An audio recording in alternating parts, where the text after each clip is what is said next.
Assalamualaikum warahmatullahi wabarakatuh. Halo sivilian, gimana nih kabarnya? Semoga tetap sehat ya dimanapun kalian berada.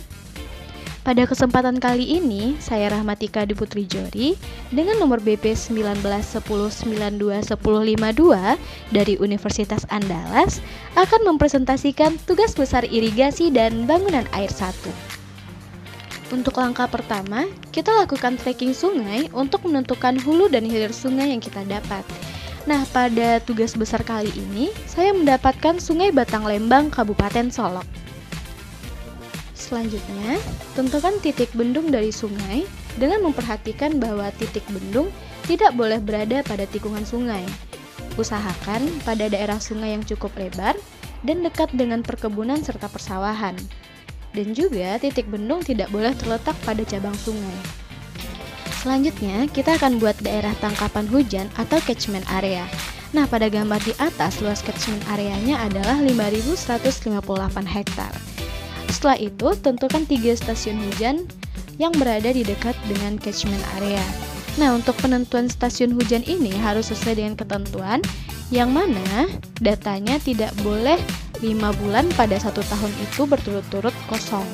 Nah, pada kali ini stasiun hujan yang saya gunakan adalah stasiun Sumani, stasiun Ladang Padi, dan juga stasiun Nago.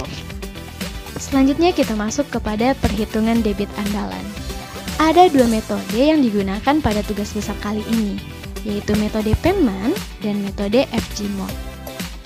Perhitungan ketersediaan air menggunakan metode FGMOC, yang mana data-data yang diperlukan dalam perhitungan adalah data klimatologi, data curah hujan minimal 10 bulan, tabel Penman yang akan digunakan untuk analisis evapotranspirasi, lalu selanjutnya melakukan analisis evapotranspirasi terlebih dahulu karena nilai etanol digunakan dalam analisa ketersediaan air.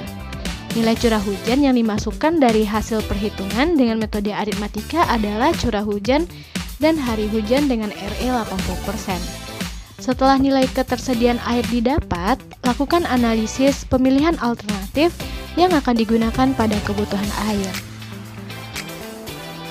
Analisis kebutuhan air menggunakan 3 alternatif kebutuhan yang didasarkan pada perangkingan volume kumulatif per tahun. Ranking yang diambil adalah ranking 1, 2, dan 3. Nah, setelah nilai kebutuhan masing-masing alternatif diperoleh, kita bandingkan nilai debit andalan yang diperoleh dengan kebutuhan air yang didapat. Nah, perbandingan ini digunakan untuk mengetahui apakah air yang tersedia cukup untuk memenuhi kebutuhan air tanaman. Nah, selanjutnya kemudian kita buat grafik keduanya untuk setiap alternatif kebutuhan air. Pada grafik bisa kita lihat grafik 3.2a itu merupakan alternatif 1 kebutuhan dan ketersediaan air irigasi pada daerah Solok. Lalu di bawahnya ada grafik alternatif kedua dan selanjutnya grafik alternatif ketiga. Setelah menentukan alternatif yang akan kita ambil, langkah selanjutnya adalah melakukan perencanaan saluran irigasi. Nah, dari nilai DR sesuai dengan alternatif yang diambil, kita bisa membuat petak sawah dengan ketentuan jika luas daerah yang teralirinya itu kecil dari 500 hektar, maka petak sawah yang dibuat harus 500 hektar. Namun, jika lebih, maka petak sawah yang dibuat harus sama dengan luas daerah yang teraliri sesuai dengan alternatif yang kita ambil. Untuk pembuatan petak sawah, sebisa mungkin petak sawah dibuat pada daerah yang datar, lalu dibagi menjadi beberapa bagian dengan syarat tiap petak bagian memiliki luas yang tidak kurang dari 500 hektar dan juga tidak lebih dari 100 hektar. Setelah itu kita tentukan yang mana menjadi saluran primer, sekunder, dan saluran pembuang. Setelah membuat rancangan petak sawah dengan aplikasi Google Earth, maka kita bisa membuat skema jaringan irigasi menggunakan aplikasi AutoCAD, yang mana pada kali ini saya membuat skema jaringan dengan menggunakan skala 1:100. Nah, untuk selanjutnya saluran primer dan saluran sekunder 1-2 kita buat juga dengan aplikasi AutoCAD dengan perbandingan 1:20. Selanjutnya kita masuk kepada aplikasi CropWatt 8.0. CropWatt merupakan program yang digunakan dalam menghitung kebutuhan air tanaman dan irigasi berdasarkan iklim, tanah, dan data tanaman.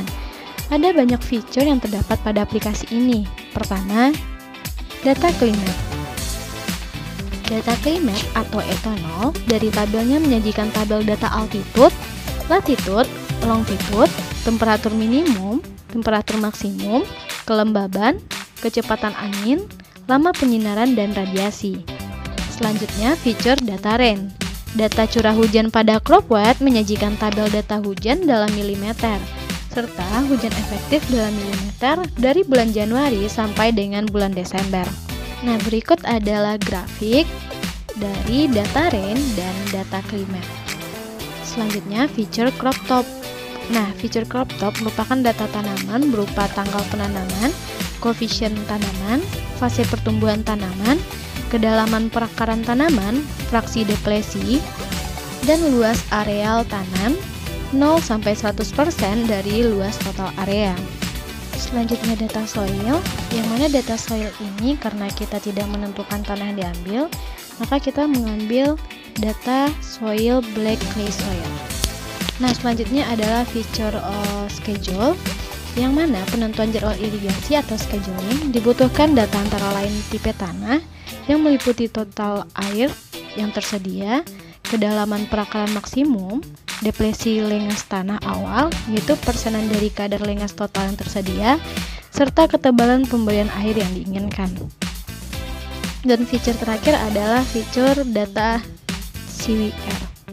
Nah, untuk mengakumulasikan kebutuhan air tanaman, di mana pada tabelnya menyediakan data stek, bulan, dekade, koefisien tanaman, evaporasi pada tanaman atau ETC, dalam milimeter per hari.